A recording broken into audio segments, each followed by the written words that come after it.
வணக்கம். Welcome to அழகி channel. வாங்க, இன்னைக்கு நம்ம வாழைப்பழம் பாருங்கள், பழுக்குன்னு பார்த்தா பழுக்கவே மாட்டேங்குதுங்க. நானாக டெய்லி தொட்டு தொட்டு தொட்டு பார்த்துட்ருக்கேன். அது மட்டும் இல்லை, இங்கே பாருங்க, நமக்கு தேவையானப்போ ரெண்டு ரெண்டு பிச்சு பிச்சு வறுத்துட்டு வாழைக்காய் வாங்குறதுக்கு பதில் வாழைப்பழம் வறுத்துக்கிறது. இது பழுக்குமா நானாக டெய்லி தொட்டு தொட்டு பார்க்குறேன். இது பழுக்கிறதுக்கு எவ்வளோ நாள் ஆகும்னு தெரியலிங்க. நல்லா காய் முத்திருச்சு, பழுக்கவே மாட்டேங்குது.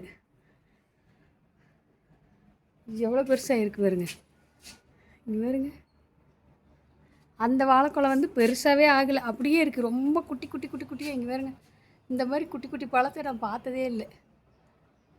இதுவும் அதே மரம்தான், ஆனால் ரொம்ப குட்டி குட்டியாக இருக்குது. ஏன்னு தெரியல.